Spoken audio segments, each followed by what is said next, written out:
هل الصور اللي بنشوفها على بنترست وبنشوفها في البروفايلز بتاعت الديزاينرز وحتى عندنا في البروفايل، هل دي بالظبط الحقيقه؟ لا، لان الصور دي هدفها انها تبين الديزاين باحسن شكل ممكن وتبين كل الاليمنتس اللي فيه. كتير من الديزاينرز بيستخدموا الاسلوب ده علشان يعرضوا شغلهم على الكلاينتس، والفكره ان هم بيشيلوا حيطه علشان يرجعوا بالكاميرا لورا شويه علشان يبينوا عناصر اكتر في التصميم. وده احيانا بيتسبب في خدعه كبيره قوي، لانك هتشوف ديزاين على بعضه يعجبك، انما هتيجي تنفذه ممكن ما يعجبكش.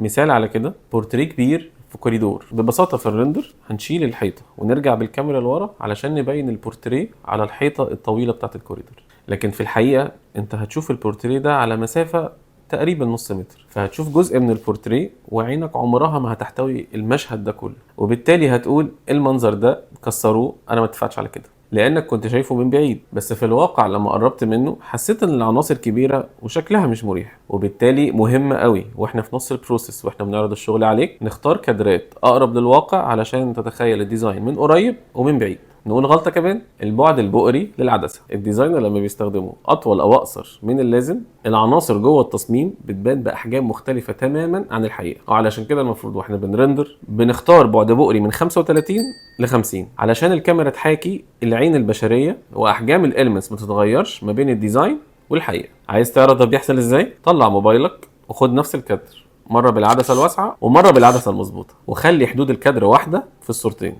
وبص على الفرق ما بين شكل اليمنت في الخلفيه زي البينت اللي على الحيطه ده كده. ده بالظبط اللي بيحصل للفرنتشر لما بنختار عدسه غلط. واخر غلطه ان الديزاينر يختار زاويه مستحيله يعرض بيها التصميم بتاعه، زي انه يصور زاويه من كاميرا مراقبه او ان هو ياخد كادر للحمام من السقف. كل ده مناسب لو انا بعمل صوره جماليه، لكن ما ينفعش وانا بحاول اسيميوليت الواقع. الخلاصه في النهايه ان احنا بنحاول نقربك من الحقيقه او الواقع اللي هيحصل في بيتك على قد ما نقدر، علشان ما نرفعش الاكسبكتيشنز بتاعتك عن المساحه اللي عندك واللي تقدر تستحمله من elements، وفي الاخر تلاقي الواقع مختلف.